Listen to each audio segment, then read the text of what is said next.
All right, so good afternoon, everyone, and thank you for attending our Professional and Academic Development Series, PATS, in its 28th installment. My name is Jose Aldemar Alvarez Valencia. I'm the chair of the Emphasis in ELT Education of the Doctorado Interinstitucional en Educación. The PATS is an event organized by the Emphasis in ELT Education and the research group EILA of Universidad del Valle.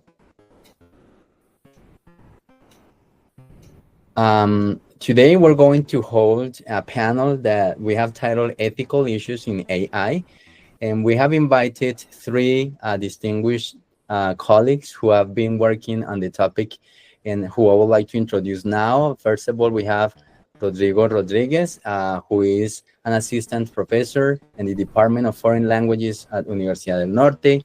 His research interests include the assessment of English as a foreign language, the symbolic power of English in the global South, interculturality and technology applied to EFL. Then we have Professor María Eugenia Guapacha, who is an assistant professor in the School of Language Sciences at Universidad del Valle, Colombia. She holds a PhD in applied linguistics. Her research interests include TBLT, EFL writing, learning strategies, language assessment, and language teachers' professional development. And then we have Professor Carl Edlund Anderson, who is professor for the Department of Language and Literature from Signum University in the USA. And from 2009 to 2023, he was a professor for the Facultad de Educación and the Department of Foreign Languages at Universidad de La Sabana in Bogotá. So, each of our guests brings unique perspectives on applied linguistics and its ethical implications in language education. And I would like to say that AI is increasingly shaping language learning and teaching, from intelligent tutoring systems and automated feedback tools to machine translation and speech recognition. AI applications have become integral in education. And so if you think of some common AI-powered tools, we find chatbots and virtual tutors, automated writing assessment, speech recognition and pronunciation analysis, machine translation, and generative AI. And so while AI presents incredible opportunities, it also raises ethical questions, such as who controls the data, how biases in AI affect language representation, what role AI should play in learning, and what does it mean for the logics and practices of academic production, right? So I would like to then move on to giving the floor to our panelists. And I would like to start by saying that, okay, so AI is becoming more embedded in education, often in ways we don't immediately recognize. So could each of you take around 5 minutes to share specific ways you have integrated AI into your teaching practice or academic work? Who would like to start? Okay, me? So, Maria, Yeah, so I don't say, I also do the same. Okay, well, first of all, thank you very much for having me here. Well, I must say that I'm not an expert in the field. I'm just a teacher, educator, and researcher exploring this area from my personal experience as a user and also as a supervisor of undergraduate students doing research in this area. Okay, so, well, I use it for, well, several purposes, teaching, learning, and research purposes. So for teaching and learning, I use it for brainstorming ideas, designing courses, course syllabi, and lesson plans.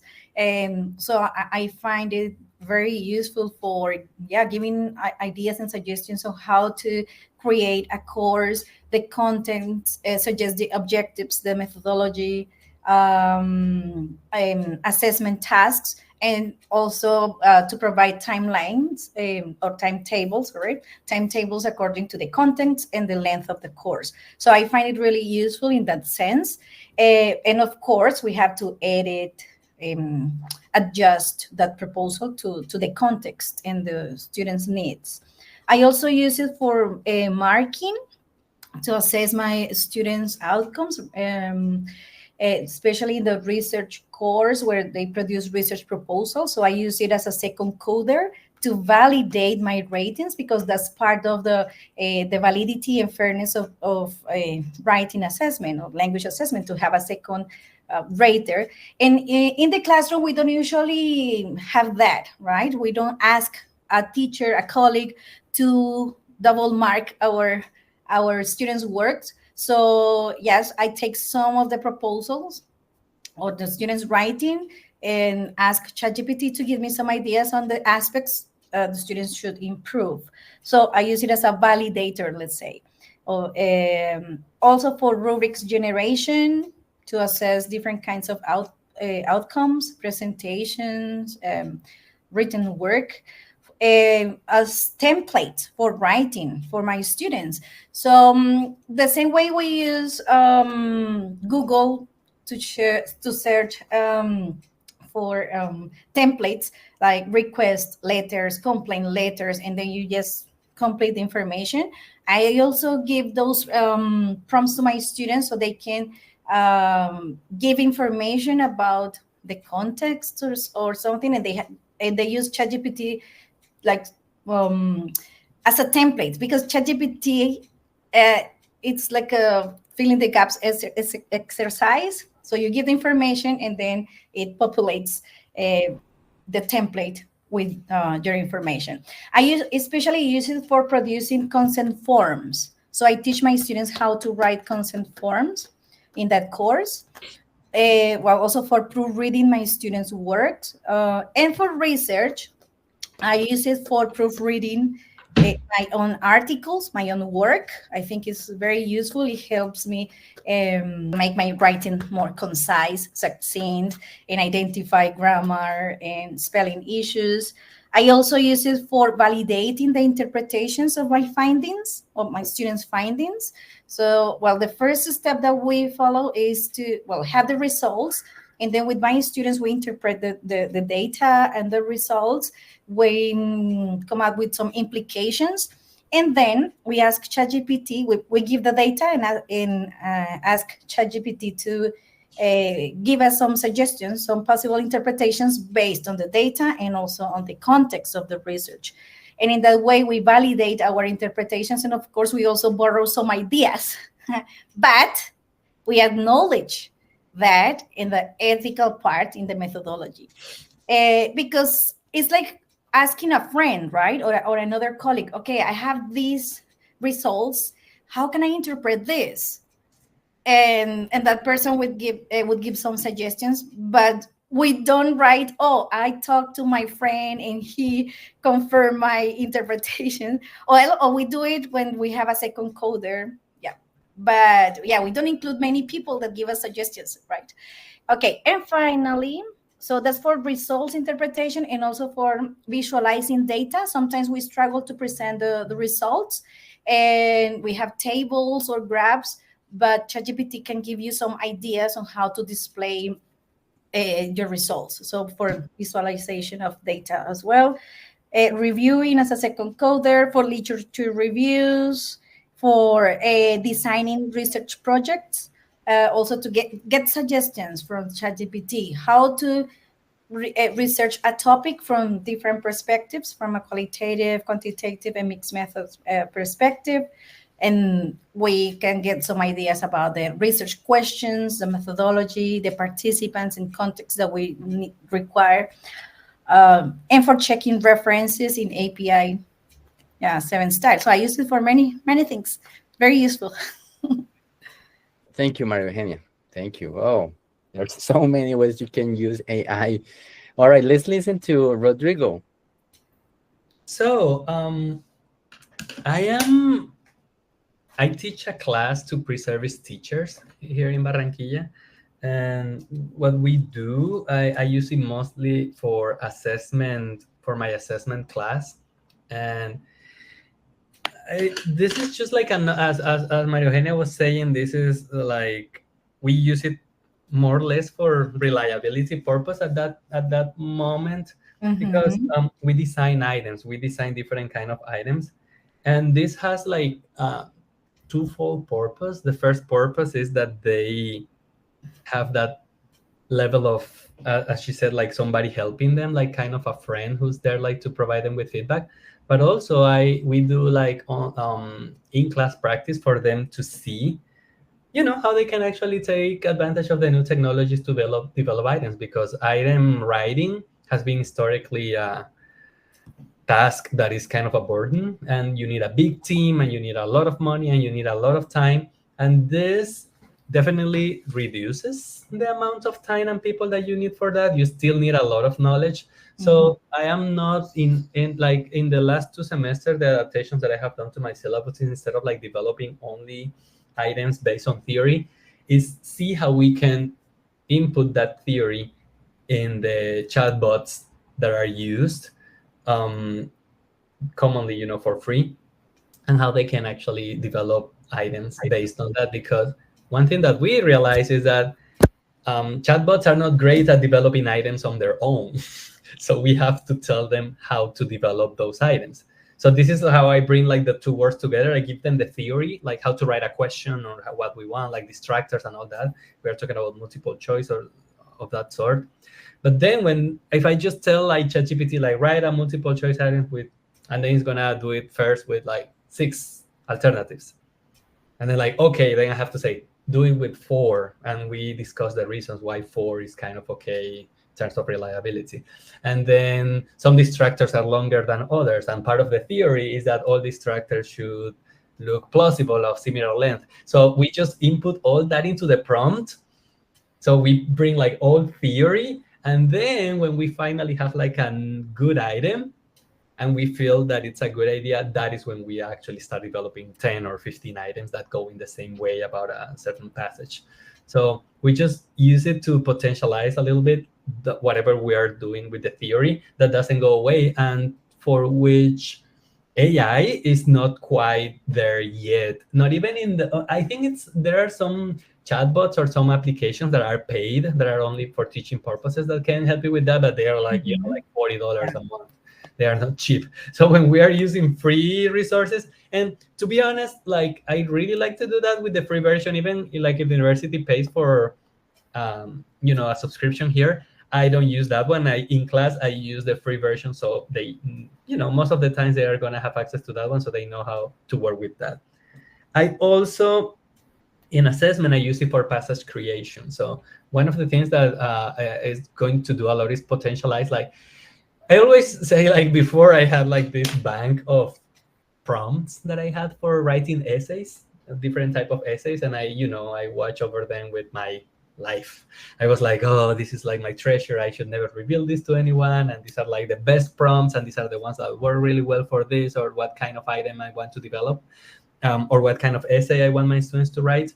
But now, again, like whatever I know the theory is, I just have to like, no matter how creative I am, I can just develop, like 10 or 15 prompts per hour. Once I give ChatGPT the right instruction, for example, I'm going to have like 50 prompts. So it's going to be way more efficient, and I will have the opportunity to renew them every now and then, depending on the type. So that really helps with that, to develop passage. And if I want like a 3-paragraph passage, I don't have to go to a book and read and assess that. So I just tell it like, I want it to talk about transportation in capital cities in Colombia from a positive outlook, or maybe it's a negative outlook that I want to give. So I just give those instructions. It's going to generate a text, and then again I just assess. I read if it works well. If there's something to tweak, I give another instruction. I tell like how I can tweak it. Like maybe the last paragraph needs a little bit more conclusion, or to leave on this side, on positive and negative, or whatever. So that's how I use it for teaching. And in my research, as Maria Eugenia said, I use it a lot for reliability. I historically have been, it's really easy to write. I always say it's easy to write, but it's hard to edit. Like when you got all these ideas and you write a lot, and then you realize that you are like in 13,000 words and your paper should be 8,000. So that is the hard part, like when you're done with all that. So you have to try to come back. Okay, let's go on to Carl. What do you have to say about how you use AI in your classes or research? I suppose it may be a little different for me, although I've used computers in teaching and learning since I was in primary school, really.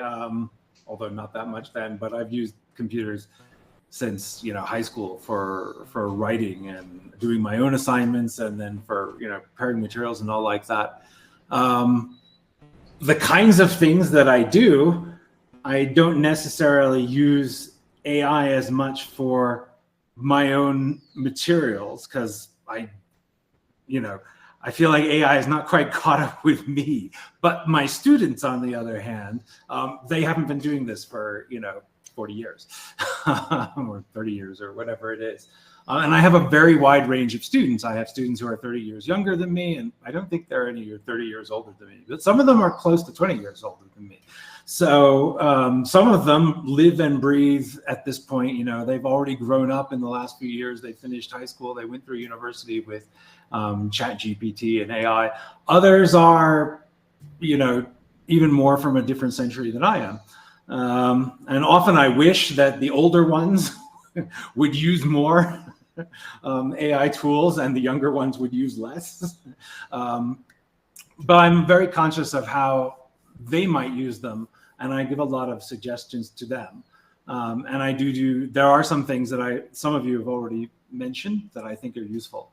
So in my actual teaching or preparing of lessons, I don't necessarily do a lot, but I'm aware that my students are going to use AI to help them write papers, to help find literature and so forth. And I think finding literature, if you are new to a topic and you're not already very familiar with the authors and the resources, being able to go to, some of them, they look less flashy than ChatGPT or all the generative AI things, but some of the AI literature finding tools are very useful. And I don't even have particular ones in mind because they change all the time, they evolve. I tell my students, go Google AI academic literature search. And Google will come up with a list of platforms. If you see any that are university library websites, go use whatever they are telling you to use. And every 6 months they're different. But that's something which I think is very useful. If I were going to be working on a new topic, I would probably be doing that. I would go to those and put in, bibliography and say, well, what are the most important publications here and there, and what are the debates on this topic, and I would try to get myself up to speed, as you would if you had a personal tutor, which unfortunately most of us do not have. So I think the literature search websites are very useful, especially the ones that can show you almost graphically connections between different publications. Those are great. And when students are new to a topic and they're like, how do I find literature? How do I write a state of the art? That's a good way to help go after it. Also, as some of you have suggested, for checking papers, I teach a lot of literature courses. There's a lot of paper writing. And if you work, you can throw something in and it'll turn out a paper and so forth and so on. And usually you can tell because the punctuation is perfect, even if the paper doesn't necessarily make sense. But one thing that is useful for students, and I think it's useful for my own writing, is to take that paper. If it's an article I've written, or if it's a term paper the students are writing, give it to ChatGPT and ask for a summary, like some of you have also suggested, and see whether ChatGPT comes back with the same thing that you thought you were writing. Almost more than clarity. Yeah. Because that when somebody, if I publish an article, somebody's going to download it and give it to ChatGPT and say, well, what is this paper about?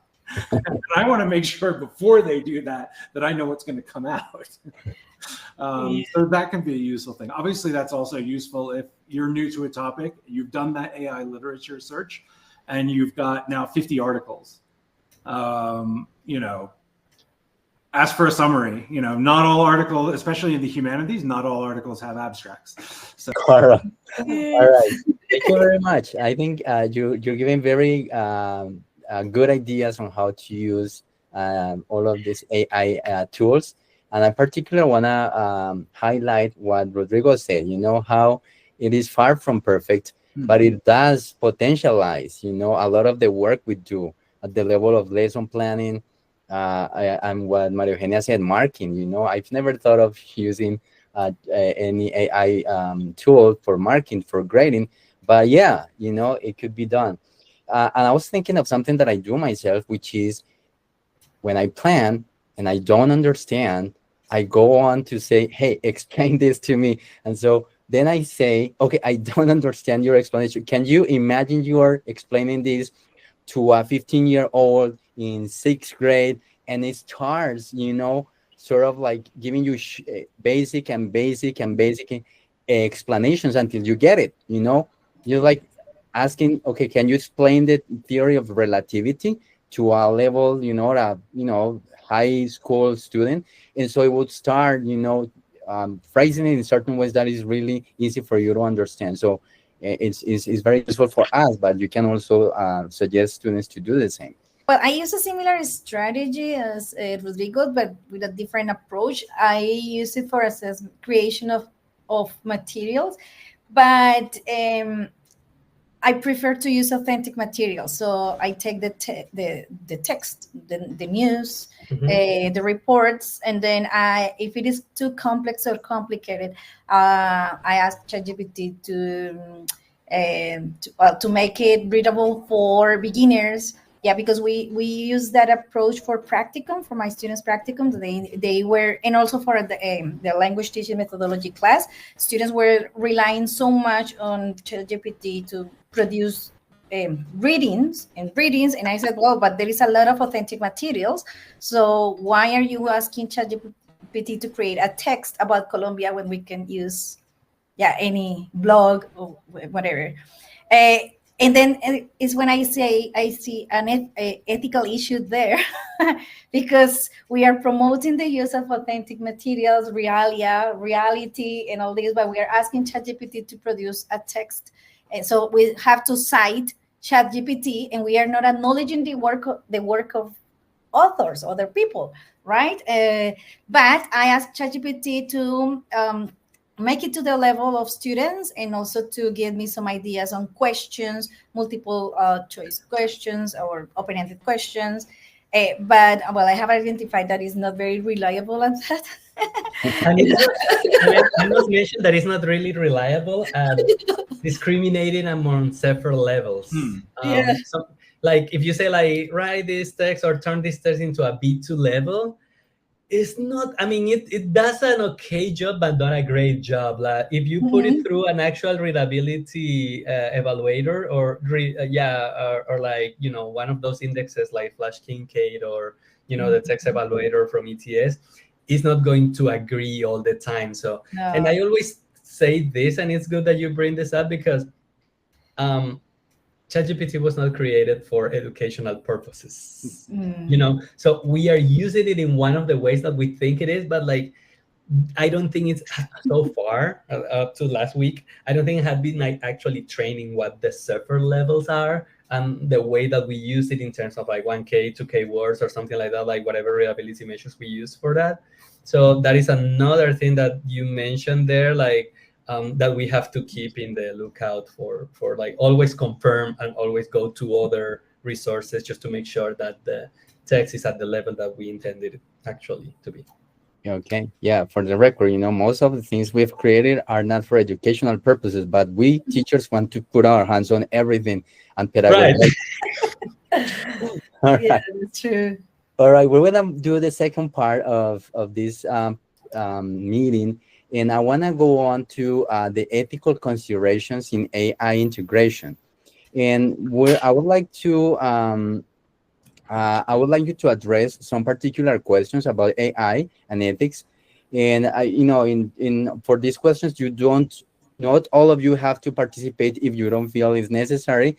And I think we'll like to keep it to 3 to 4 minutes each answer. So because we have a couple of questions. And the first question is, what are the ethical concerns surrounding AI use in foreign language education? For example, data privacy, bias, accessibility, and so on. Who would like to start? Why don't we start reverse, Carl? Well, I think the ethical questions about AI for education are largely those of AI for almost everything, and it's the way that generative AI, the large language models, the classic Chat GTP, have been trained, and the relative legality of the way that it has been trained, as well as the ethics. I know lots of authors, who fiction authors, and they're very upset when they discover their books have been used without their consent, without compensation to train AI. I know academic authors who may well agree that we would like our information to be free, but actually, Taylor and Francis has taken it and sold it all to AI without our consent or confirmation. So there's a lot of ethics around that aspect, which is one of the reasons I would be myself uncomfortable with going to AI and saying, "Oh, write me a literature review about this topic." Partially, of course, because as Rodrigo points out, you actually have to know whether the literature review, it turns out, is good. But also because, well, where is that information coming from, and who am I plagiarizing by doing it? So there are, as usual, the technology has moved very quickly, much faster than our ethics and legal and moral standards can keep up. But I think that those are the main ethical concerns. There are, of course, also ethical concerns about the way students use it, and whether it's okay. And I think that's largely a question of policy, which is also struggling to keep up. What are students allowed to do or not do, and under what circumstances? But that's universities were all caught off guard by this in the middle of the pandemic, and nobody is caught up. Yes. Right. Thank you. Rodrigo. I think I think the main ethical concern here, in the terms that you mentioned, is authorship. If you pay attention, who is making the most noise about the upcoming potential of AI are companies that live off intellectual property, namely movie studios and music labels. We don't talk as Carl was mentioning, if Taylor and Francis decides to sell all the library, it's just our work, academics, and we don't have the muscle and the power to go there. But if you use a movie without permission, Universal or Paramount or Warner can really come for you, and they have the money and the law firm muscle, they are lawyer up to make. And I actually, one of my hobbies is photography, and I sell my photos to Getty Images, and they sell photos. So when they saw that this thing was coming, in 2024 or 3 or something, 2023, they started changing all the rules, and they were super early decided to make sure that if any of our images was used to generate a new image, we get a few cents out of it. They kept track of that, and I was and I think that they got kind of ahead of the technology there. But most of us, definitely movie studios and music labels, with you see what's happening with Studio Ghibli, with Disney, the type of art is being used and reused. And right now they cannot really sue. It's just an ethical issue. But I'm sure that at some point, law is going to catch up with whatever the technology is doing, and they are going to have to acknowledge authorship in everything that they are citing. Because up to date, to the date, you cannot, for example, one of the limitations that ChatGPT has is that you cannot acknowledge sources. Like, it cannot tell you, because of the way that it's built, like a large language model, it cannot acknowledge where it got information from. So if you work anything with ChatGPT and you want to say, where did you get this information from? It's not going to tell you, because it's like asking me where I learned the words that I'm using now. It comes from so many different sources that I cannot acknowledge only one. And that is definitely intellectual property limitation. And it could eventually become an ethics problem, because at least that's why text evaluators, or like to detect if the text was used ChatGPT to be generated, they don't work, because not even ChatGPT, like when it creates it, knows where it comes from. So no question that if it detects something, it's by coincidence, because a similar text is in some website, not because it actually is telling you how ChatGPT used it for. All right, thank you very much, Maria Eugenia. Yeah, well, so the ethical concerns are related to academic dishonesty, I think, and also to plagiarism. Yeah, but yeah, we have to define what plagiarism is, right?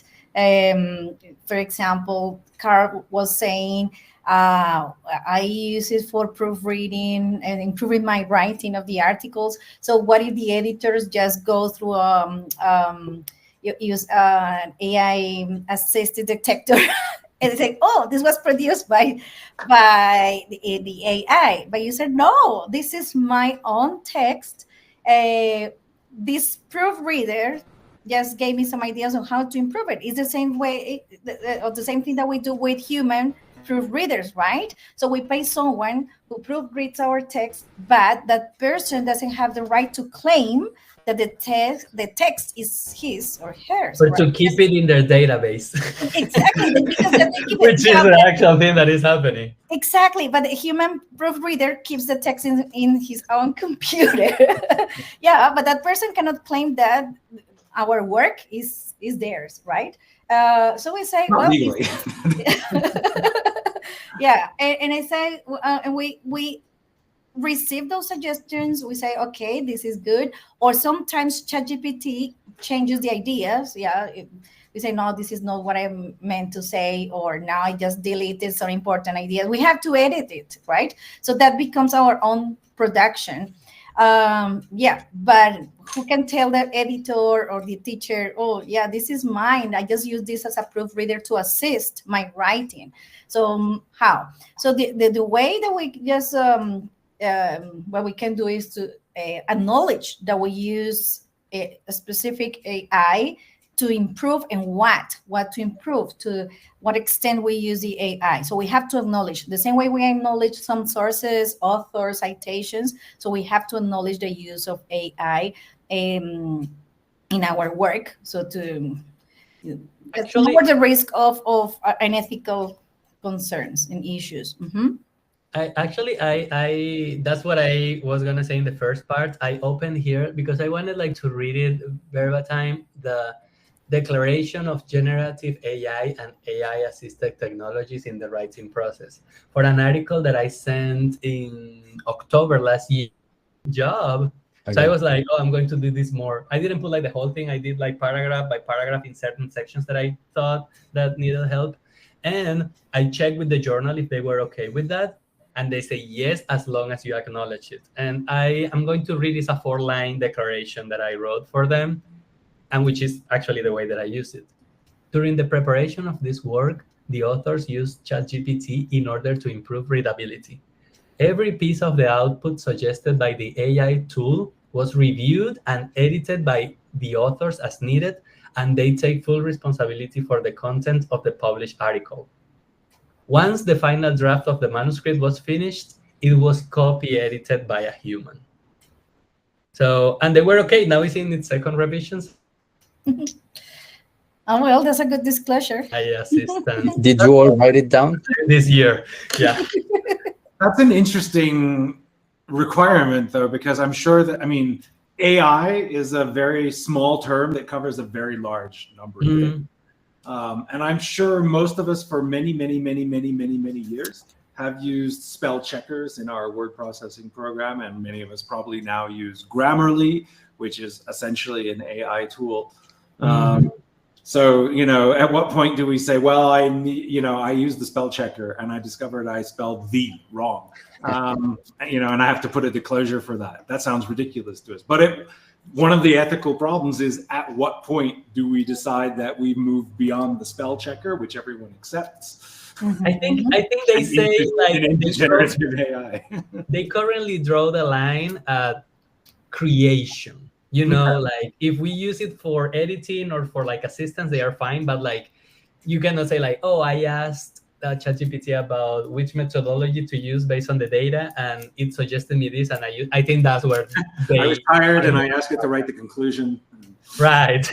Or like the conclusion was written 100% by AI. I don't think they're gonna like that. So I think that's I'm not an editor, but I think they want you to say you use it like in like an actual assistance and not creating. Yeah, because millions and millions of academics around the world hire, like you say, a human proofreader, right?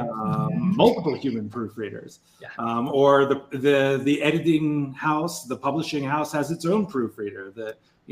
Many journals will have copy editors. They have not been acknowledged generally.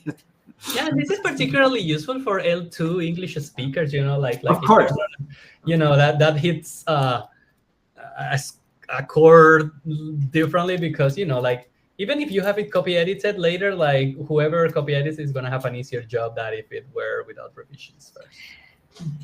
Jose. Yeah. I was going. Because I wanted to relate this part to the findings of studies that are related to assessment, to classroom assessment and teaching. I was going to go to that part, and then you can comment on it, because I was going to ask you, how can AI impact the roles of teachers and learners? How does it complement or replace certain responsibilities that teachers have, right? So how does this work in the classroom? Do you want to go on and start, María Eugenia? Yep. Okay. Yeah. Well, in this part, I want just to report briefly the findings of 3 studies and how these findings are related to ethical issues and also to negative and positive impacts on students and teachers. So one study was conducted by my undergraduate students, Andrea Visque and Anderson Marin, and they identified the EFL lecturers' ability to differentiate ChatGPT's writing from human-based writing. There were 16 EFL teachers, and they were given 6 texts, 3 produced by the AI and 3 produced by senior students from a teacher education program. And these 6 texts had a mixture of advanced, intermediate, and low-level writing. This was a qualitative study. So we identified that these teachers were able to identify 65% of these texts, which is a good percentage compared to other studies that identified like 39, 40% of the text. In this case, these teachers were able to identify human and AI intermediate level writing, advanced AI writing, and human low-level writing. But they struggle to identify advanced human writing and low-level ChatGPT essays. And this is concerning. This has ethical issues and also negative impact on students. Why? Because if teachers are not able to identify advanced writing created by our students, advanced writers would be at a disadvantage because, well, their good text would be always penalized, or teachers won't believe they are writing this, right? And that becomes a fairness issue in writing assessment. So there is a negative impact. And also, they weren't able to identify low-level text produced by ChatGPT because they had the idea that artificial intelligence is perfect, so they don't make any mistakes.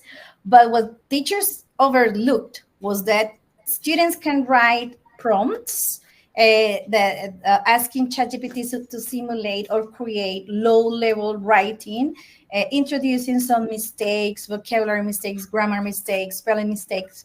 And that was the instruction that we gave to ChatGPT, write a test created by a low-level English learner with some mistakes, and teachers couldn't identify that. And that's an ethical issue because, well, if teachers are not able to identify this text, well, it would be easy for students to cheat on their assignments, right? And that has a negative impact on teachers and students. So, but anyway, we have to take advantage of this because, well, teachers need to learn to develop literacies, AI literacy skills, and identifying text produced by ChatGPT, the language, because it's easy to identify the language used by artificial intelligence. So if we don't use it in the classroom, we don't get acquainted with that tool, with the writing that it produces, so we won't be able to differentiate and score students' writing. And if we don't use AI tools in the classroom, we are also creating a digital divide.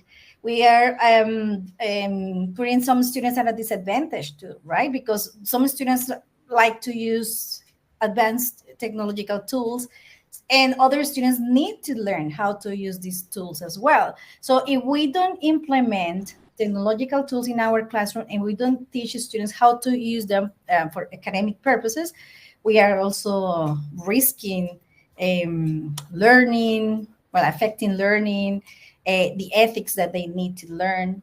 Well, that's one aspect of this study, but yeah, I would like to complement with another study. Jose. All right. Thank you, Mario. All right. You see, if we think of the question, how does it impact teachers' roles? Like this means that we are going to be watching, something that we didn't have to do before. Right? I mean, we used to do that, but not in this sense, looking for, we used to look for translations, like, oh, this isn't right. This was possibly a translation, but now is, going through this idea of how can I catch someone using AI in a writing or any other exercise. Punctuation. If the punctuation is correct, it's AI. Yeah. Carl, tell us about what you think of this question. It would be great if we could just say, well, your assignments will be written with a pen and paper and without your phone handy. But all my teaching is online, so that's never going to happen again.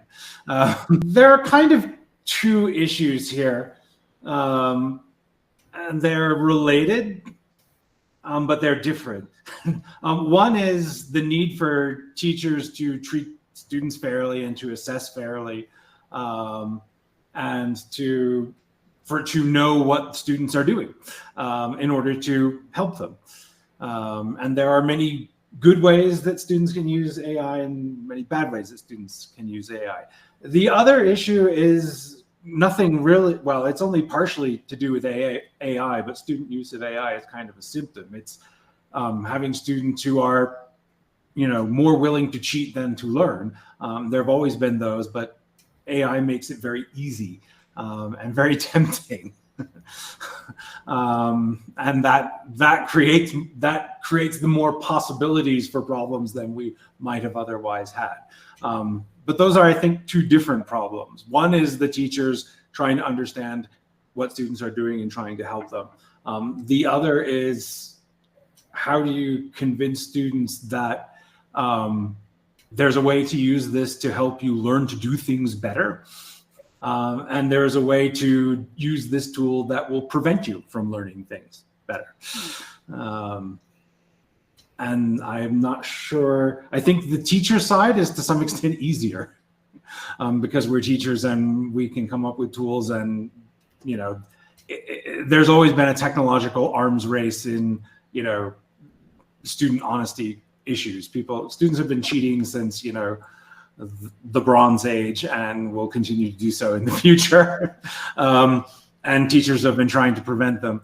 But it was probably harder in the Bronze Age than it is now. But those are two different things. There are, the issues that that have been raised are important. How do you identify whether a student has done something wrong? That's more difficult now than it used to be, perhaps. But how do you convince a student that it's not in their interest to do something wrong? I don't know if that's more difficult, but there's a lot more need for it, I think, now. And I'm not sure I always have. One side is more a technological question for the teachers, perhaps. And the other side is a psychological and ethical question, which I definitely do not have an answer to. Thank you, Carl. Rodrigo? So I like that Maria Eugenia brought up the technological gap thing, because that is like something that, especially in Colombia, we have to be mindful of. Like, just because we are talking about this and this is something that is everywhere. I was looking at the Consejo de Ministros that they had this Monday or something like that. Now they have this live on TV, and the main thing was education. So it was super entertaining for me. They talked about that, and they mentioned something about that. Something like 90% of schools are built with brick and mortar, and we're like, oh, 90, so we have a 10% that is not still in Colombia, right? So let's take it from there, just about infrastructure, and then we can take it to just having, I'm not gonna say internet connection, I'm gonna have to say computers. What percentage of those schools have computers, and then we think about like the connection part. So the number was below 50%. So we are talking about this latest technology, but we have still, especially in Colombia, we have a lot of issues to solve just getting access to that technologies. Like, there are places without electricity, for God's sake. They talked about like more than 60% have electricity. I was like, oh, so 30-something% have not even electricity, huh? So all the time, and I was planning this talk, and I've been thinking about this a lot, and I was like, we're talking about ChatGPT and use and access and all that, but we haven't solved electricity, or like computers. Yeah, they use computers or all this. So I really don't want like all the the attendance to this workshop to think that we are just talking from a higher ground and we have all figured it out. I'm sure many of you are in institutions that have this kind of concerns. So the tech gap is like one of the biggest concerns that I have, because I have recent evidence with corpus linguistics. I worked in the US, I worked with corpus linguistics, and when I came to Colombia, it was like, okay, all these projects are gonna work this way. And when I came to Colombia, there was no infrastructure to support even a small study in corpus linguistics. I had to build my own corpus or a learner corpus, and that takes, in the best case, a couple of years, right? So like to tag it and to do everything. And then I found myself like, look at this. We have computers, we have that, but there are two things that we didn't have. Training and a community of practice. And we have computers, and there are a lot of corpora that you can access for free and all that. But like, even if you have those tools, it's really hard to get a hold of them if you don't know how to use it, or you don't have a community of practice that helps you to harness all this power. So that is one thing. Another thing that we can think about, like how it's going to change, obviously is going to be in testing, we say like, we can like take measures to avoid cheating, but there is no way we can avoid cheating. Like if a person wants to cheat and is really focused on that, they are going to find a way to try to beat the system. So I don't know if this is like a defeatist speech that I'm gonna say, but like, I don't go there. Like I choose to trust in most of my students just because the alternative is to make hell for them and for me. I'm gonna end up like worse than a police officer trying to find things that I don't know. And like, again, to the latest reports, those detectors of AI generated text were not reliable. Yes, I would actually jump in and agree with that. I don't check really to see if my students have been horribly cheating, because it also sounds defeatist, but I think, well, it's kind of their loss if they are, if they get by me. And I don't have time. I'm here to teach people, and I'm not here to like be a policeman. That's not what I signed up for. So my usual approach is to try to tell the students, you can use, all the tools that are available to you. And send me something that is good, and I will tell you if I think it's good. Also, will the AI get good enough that a student can convince me that this was written by a student and not by a super learned expert in the field or an idiot? Yes, it probably will. So could the students always cheat? Of course they can, but and also to focus our attention in the process more than in the product. This sounds like a tale as old as time, but this really is gonna make us do that, because if we say essay in 2 weeks and we just receive the essay in 2 weeks, trust me, 80% of that is gonna be generated by AI. But if we actually take the time to provide it with feedback and all that is gonna, and also we can do that with ethics. Something that I have clear, especially as I teach young adults in college, is I'm a little late to mess with their values at this point. So if they actually believe that this is a good way that they can get away with things, they are just going to continue doing that. But I'm going to bring that up in the conversation, hey, this is why it's wrong, and this is what's going to bring you, the consequences of this, and remember this. And actually, I'm going to teach you how to use AI, but just not yet. And let's learn how to use it in a way that is actually going to help us, that is ethical. And I see it a bit it's like all other kinds of technology. Yes, it is new and it's more powerful, and many of us don't understand the changes that are because of it. But 100 years ago, you have to go to the river to wash your clothes, and now you can put them in the washing machine. The same kind of process. You're swishing things around in the water. But the risks of risks and benefits of washing your clothes in the river are different from those in the washing machine. And if you use the washing machine correctly, yes, it can help you save time and wash more clothes. You need to remember that not to put the red things in with the white things when it's hot water, and you didn't need to worry about that in the river. But here we are. We're not going to go back to the river to wash our clothes if we have a washing machine. So what you say about the process is, I would agree. It's okay, these tools exist. How can you use them to, support your learning? Can you use AI to just write a paper for you without, and 2 seconds later it's done? Yes, it's probably not very good right now, and your teacher might notice that, but another 5 years and probably I won't notice that. But can you also use the tools to help you learn how to make your paper better, or how to write a paper if you don't know how to write one, or to analyze literature more efficiently and rapidly so that you can learn the topic better? Yes, you can. And that's where I like to put the emphasis. So what you are saying, it basically ties in with our next question, which is, we're talking about sort of the problem that this is posing to educators, but now what measures can be taken to ensure AI use is ethical and equitable in language education? You're already saying, okay, so it's not about being a police, but it's about developing certain process so you can follow along with them, and not they don't come up with this surprise paper, And so what else do you want to say about this, Maria Eugenia? Yeah, well, I want to bring two cases that are related to the classroom, in which we can think about possible ethical concerns, but also positive, negative impacts of the use of AI for teachers and students. This is a second study in our research context. This was conducted by Valentina Zapata. She investigators and by ChatGPT.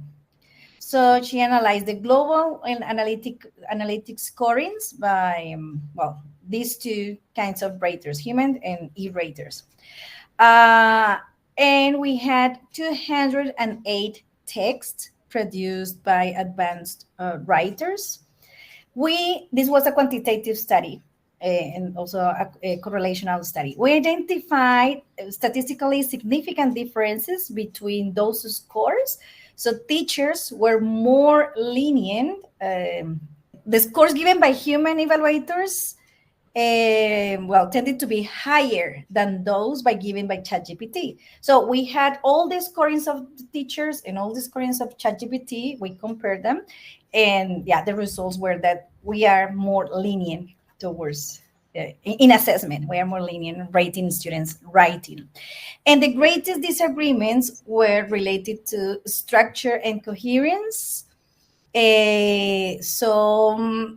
ChatGPT is harsher when marking coherence and grammatical and lexical aspects, while teachers value, or well, they scored higher with content.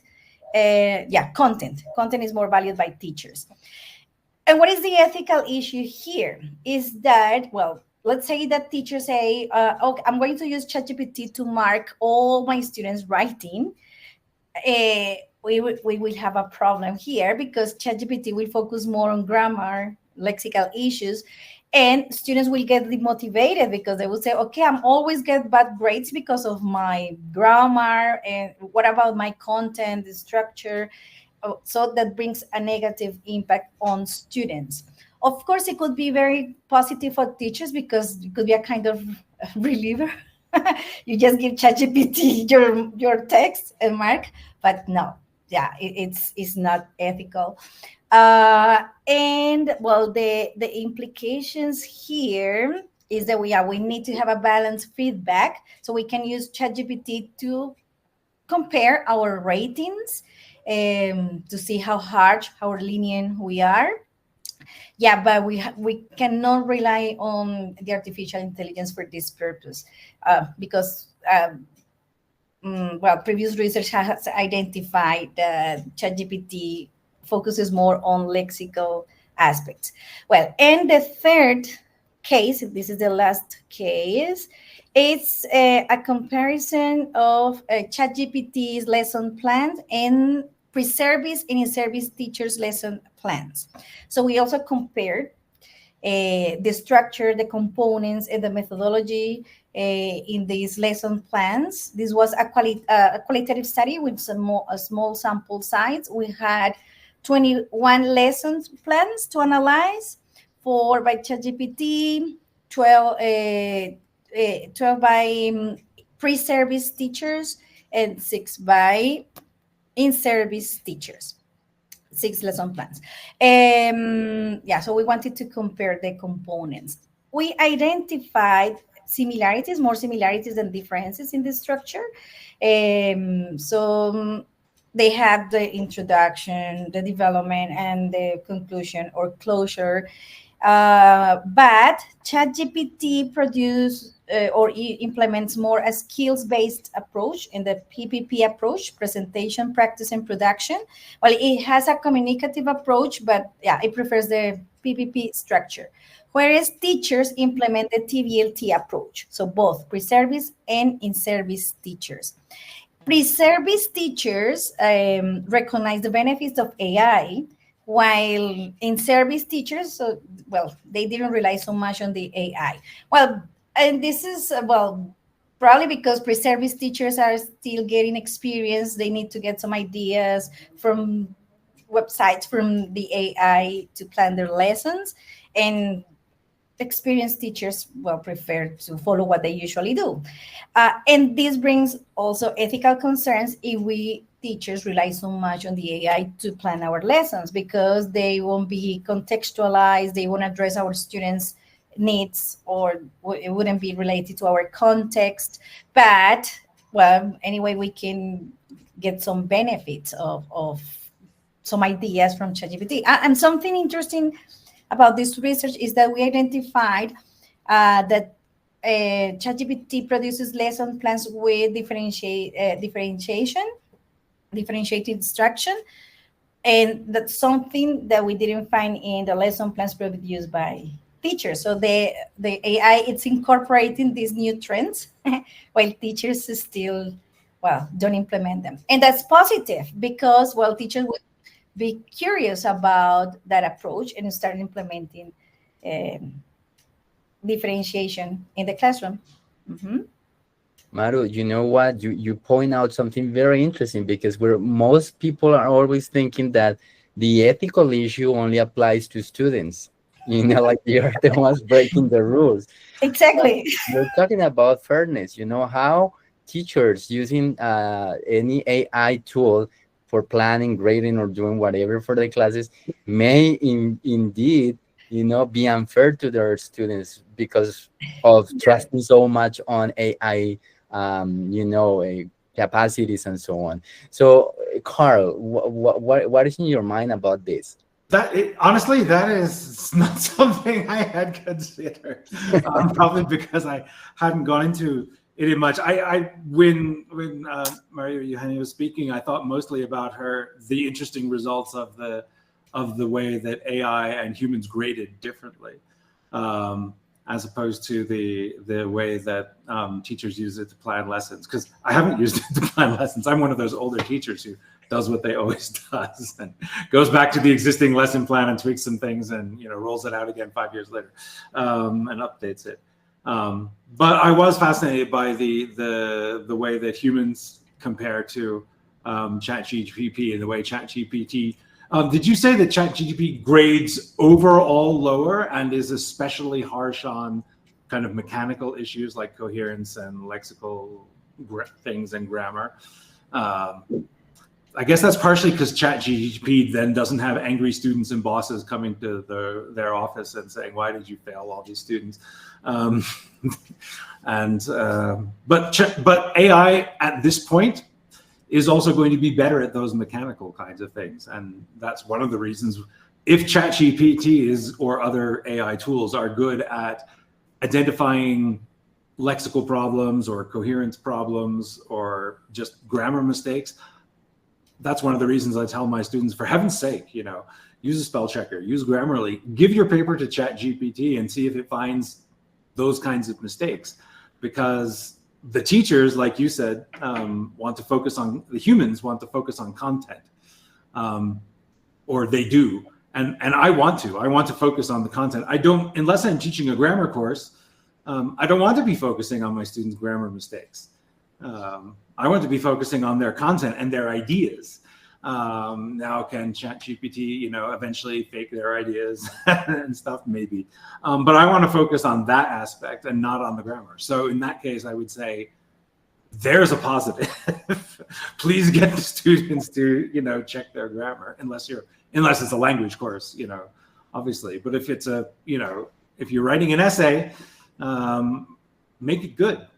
Use the tools that are available to make it good, and know how they work. It would be useful for students to know that. Look, ChatGPT is going to find your grammar mistakes, your coherence mistakes. It's not going to know whether you have a good idea.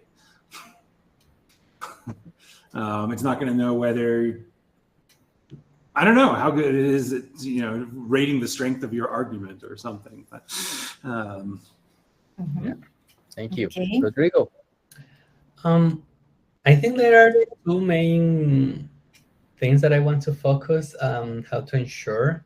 One of them, as I told you, is to focus on the process and not only on the product.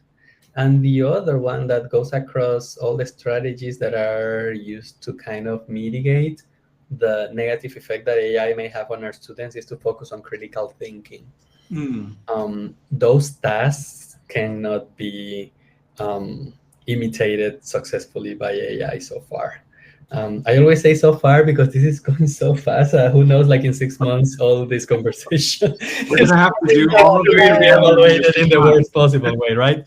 So, but we when we talk about these critical thinking tasks, I'm actually thinking, because I want to take a step back, and there's 3 ways that we can use AI. One is resistant, to take measures for students to avoid it altogether, don't bring the computer to class, no cell phones allowed, and all that we are going to make sure that students limit the amount of contact that they may have with AI.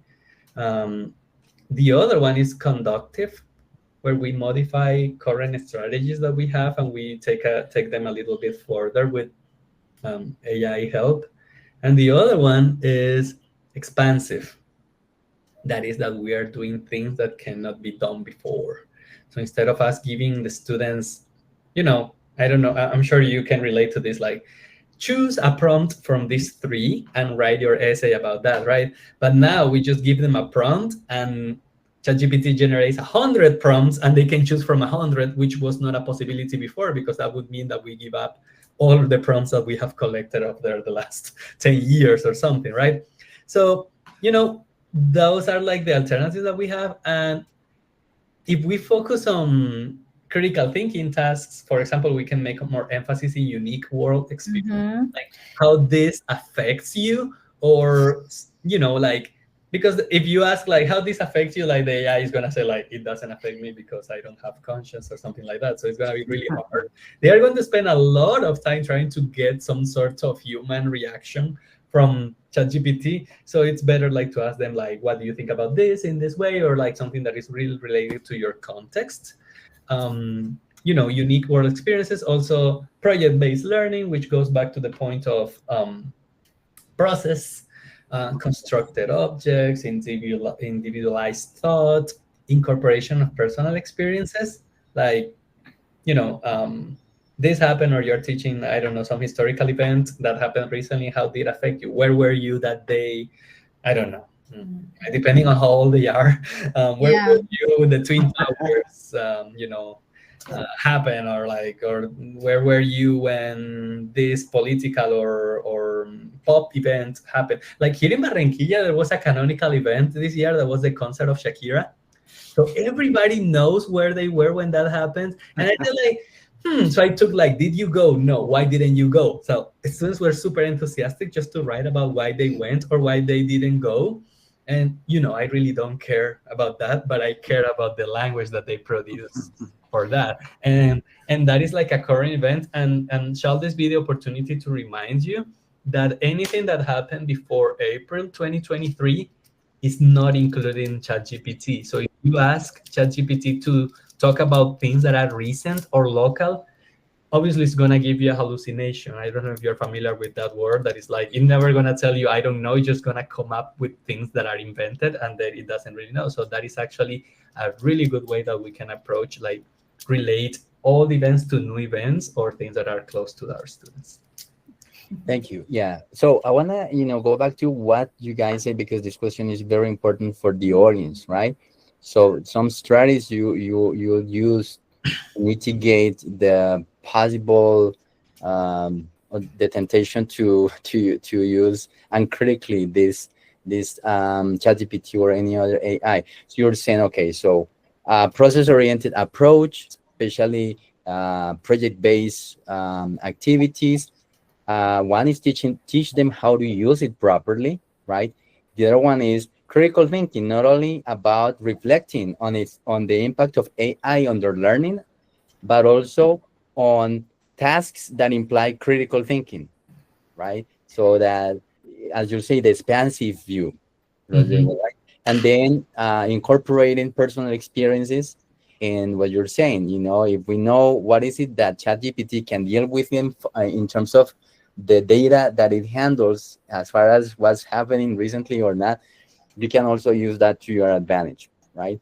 But I want to use these last minutes for one last question, and then we open for a couple of questions from the audience. So how should policy and institutional guidelines adapt to the increasing use of AI in education? Because we've been, like this is more in the classroom that we're doing, but what about institutional policies? How are, for example, your universities dealing with this? Are they? Not very much. I think everybody has been caught somewhat flat-footed, but there's a lot of thought about it. I find that there's a lot of thought about it amongst teachers, and then other organs of the university. The marketing department is like, let's make Studio Ghibli images and everything. Right. And the lawyers are, oh my god, and the administration is somewhere else. But here in the trenches, the teachers are thinking about the issues with use by students, use for learning, and it's all a little bit chaotic because everybody is being told incorporate AI into your process, and teachers are like, but how? What's okay? What's not okay? What should we do?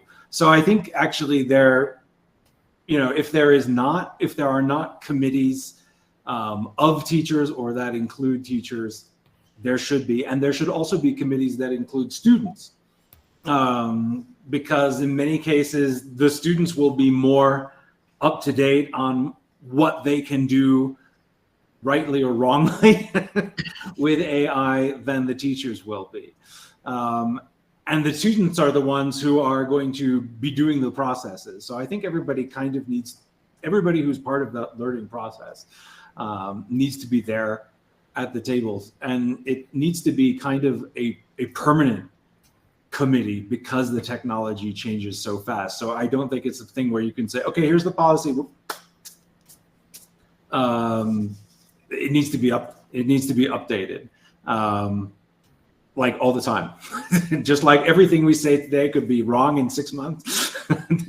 The policy that you make, you may make the most beautiful policy with the most well-meaning committee today, and it's full of holes 6 months from now, or a year from now, or whatever it is. So there needs to be almost continual review. But I think if I was going to do it, it would be, I would need professors of, many different fields and levels of experience at the school, at the university, wherever it is, and I would need the students to be part of that. Yeah, totally true. Yeah, well, there is a national AI use policy that is called COMPASS. But, well, honestly, I haven't gone through this document deeply. And I don't know how universities are taking this policy. I don't even know Univalle. I know that at Universidad del Valle there have been some workshops on the use of AI at the editorial level. So for the journals here in Univalle, they are also developing some policies, but we are not using that. Or we haven't had the discussions about the use and implementation of the AI in the classroom. So yeah, we still have a lot of work to do on this. We haven't even we haven't started discussing the use of AI in our context. For example, in our licenciatura. Yeah, but we haven't come up with some policies. So everybody's using that, exploring that, and having their own views, positive, negative views of the AI. But yeah, we haven't had like a serious discussion on the adoption of the AI or the non-adoption of AI at all.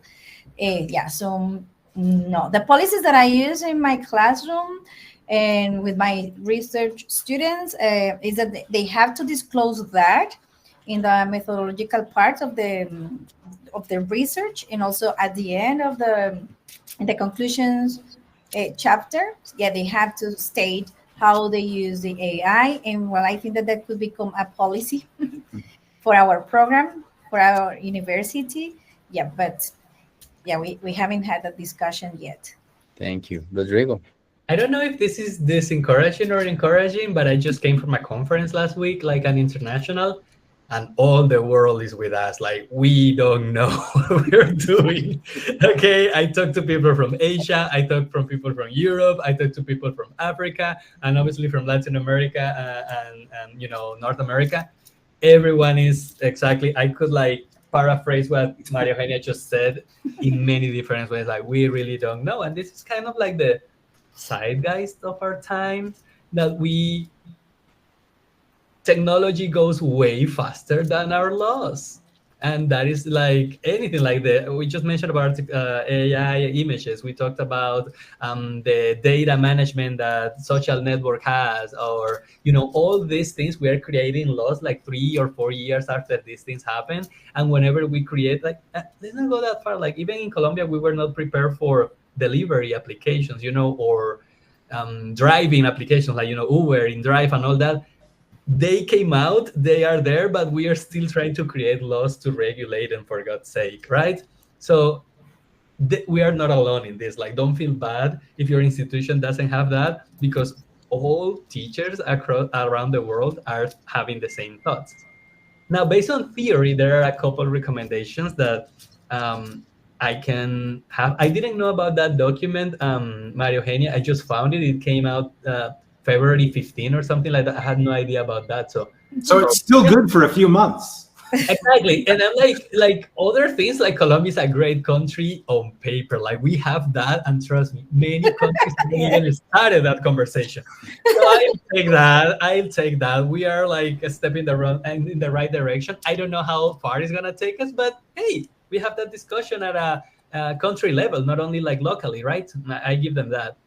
I think like whatever guidelines come up, and because I was kind of asked to, not to create it, but like what should we take into account? I have like a similar question to the ones you have, and I said something that I read. I didn't come up with that, but whatever rules or guidelines we come up for AI use must encourage learning, not preserve a status quo or make enforcement easier. I think like if we think philosophically about that, like remember we are in educational institutions, and big surprise, all decisions we make should have learning as a priority, even more than teaching, if you know what I'm saying, right? So everything has to be devoted to the fact that students are going to learn more and better, whatever that is, right?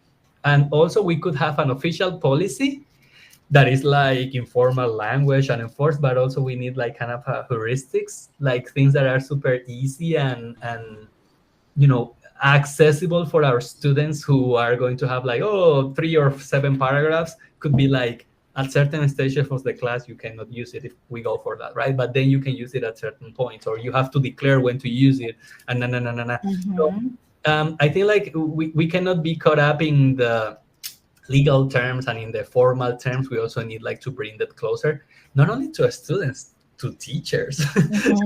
Like we don't read those like big documents that are so formal and we cannot understand, so we'd at least those 2 levels. And so I'm gonna stop there. I want to add something. Something that institutions could do is to provide institutional AI resources or licenses to detect plagiarism, AI-assisted plagiarism. Because if we don't have those tools, it will be very difficult for teachers to detect when students are cheating. So along with these policies and restrictions or uses, whatever the institutions want to do, they also have to provide teachers with these AI-assisted tools. This is still research on this area to see the effectiveness of AI-assisted detectors, plagiarism detectors. There are some that are effective, some that are not. There's very expensive software that can detect plagiarism, but are universities willing to afford those platforms? Because what we are doing at the moment is using these free commercial tools to detect plagiarism, but according to research, they are not very effective in identifying plagiarism by students. So the ones that are able to do that are more expensive platforms and software. And also, we can get in trouble. I read an article recently where a teacher, relied on those things, and the student said that she didn't, cheat, and she took it to the last consequences, and eventually the case had to be dismissed and the student could not get the consequences because she went all the way saying that the detector had been wrong. So it's really hard to go all the way, and like that is like one way, and the other one could be witch hunting. Like we're just like accusing people of false things that don't happen just because we are not quite there yet. Yes. No. So many things going on. So listen, we have 10 minutes and we want to open the floor for the audience. Do you folks have any questions or comments you want to make? Feel free to open up the microphone and speak. Or if you want, you can type in your questions on the chat box. You think people are afraid to use AI now? You can ask ChatGPT. I don't think we will be like the most encouraging. With some questions. Andres. Good afternoon, everyone. Thank you very much for the presenters, María Eugenia, Rodrigo, and Carl, for your valuable insights and for sharing. For me, this is the most important, for sharing your experiences of how you have been appropriating pedagogically in terms of research and in everyday tasks of these different tools. I was thinking, that one of my profiles is also foresight. I'm a futures builder. So I'm thinking, for example, in 20, 30 years ahead, what if, there will be like foreign languages teachers with all these, translators, with all these, let's say, facilities that people have to communicate, the languages. Would it be like necessary to have, teachers for this? So, for example, how do you see the future of our profession? How do you imagine, for example, our role in the next 10 or 20 years? That would be my question for you guys. Thank you. Actually, I would like to take on that. Remember when translators came out, they said that like we were over as a profession, right? Like we were not going to work anymore. And every time that something comes up, and I want to point out two things. First is that marketing needs to sell, and they want to sell. Do you remember also there was like, oh, you don't need teachers to learn. You can learn while you sleep. So if you buy our cassettes and you put them on your Walkman while you sleep, you will learn, because there was this theory at the time that people actually believed that you could like listen to things for 7 or 8 hours while you slept, and then you woke up and you learn while you slept.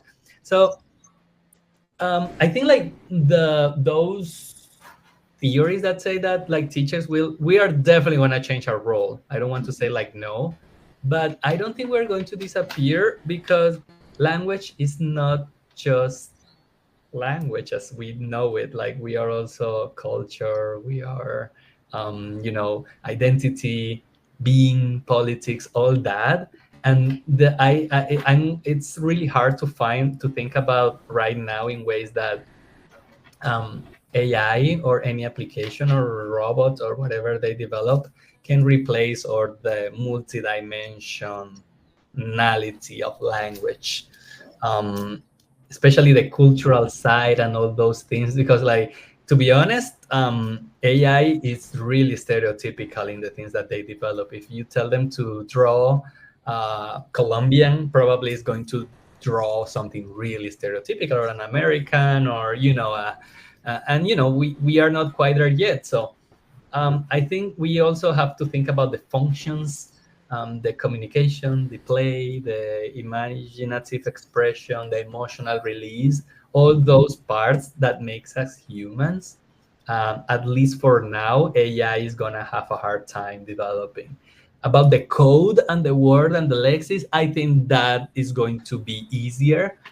If people learn how to use it, that's gonna be there. But like, even if I have the words and I have a translator or something that is automatic, how am I going to say something appropriate? How do I know if that's something appropriate or inappropriate beyond those words? You know what I'm saying? Yeah. Well, I also agree with you, Rodrigo. I don't think that we are going to disappear in the near future or long future. So, because when we were asking this question like 10 or 20 years ago, and we're still here trying to defeat technology. So no, I think that more technological advances would come, and we have to adjust to those challenges and new learning opportunities. But we still need teachers, because we don't only use technological tools, devices. We use other ways to assess our students, to teach our students. We implement multimodal assessments. We ask students to give presentations, to perform, to do so many things in the classroom. So yeah, we don't think that we'll disappear. We learn more, we develop more IT skills, which is good, I think, for both teachers and students. I'm more concerned about government policies of cutting language courses in many universities. So I'm more afraid of that. Yes, there are so many universities affecting the budget of education, language courses, because those governments, well, they are not promoting globalization anymore and interculturality. They are becoming more nationalist. Examples of that are New Zealand, Australia, and I saw one post in Japan. I don't know. I don't remember. That was on Facebook on the Applied Linguistics research group. Yeah, they were also well, reporting this issue in the university, that there was a short cut of there were cuts, sorry, in resources for these faculties, for humanities, for languages, for education. So I'm more concerned about those government policies than AI taking our jobs. Thank you, Maria Eugenia. We have 1 more minute for Rodrigo. I just wanted to say that we have to be careful about who leads the conversation about this. I think, like, if we have any opportunity to empower linguists and teachers to do this, because if we are going to leave the conversation to be led by multi-billionaires and companies and tech and engineers who don't understand or want to see the value of all these things that we are talking about, then we're going to be in trouble. And we know that we don't have the power or the leverage, but I think, like, in conferences and small presentations, and if we can bring this conversation up, like, not to leave the conversation to be taken over from people who are not linguists or teachers. Every opportunity that you have to bring this issue and to see and to underscore the value that we have as instructors and the importance that linguistics have in society, bring it up. Because if we don't do that, if we just give up, we are going to be out of a job like in 10 years, because they are going to be ruled by the overlords of technology who think that everything is marketable and easy and accessible and definitive. This is true for AI, but many other things also. Also, yeah. All right. So as we wrap up today's discussion, I'd like to thank our panelists, Professor María Eugenia Guapacha, Rodrigo Rodríguez, and Carl Edlund Anderson, for their insightful contributions throughout the session. We've explored the role of AI in language education, from its practical applications to its ethical and policy implications. Well, a key takeaway from our conversation is that while AI presents powerful opportunities for language learning and academic work, its integration must be approached thoughtfully, right? Issues of data privacy, its limitations, and the evolving role of teachers and learners remind us that AI should serve as a complement to human intelligence, but not as a replacement, right? So thank you all for your attention.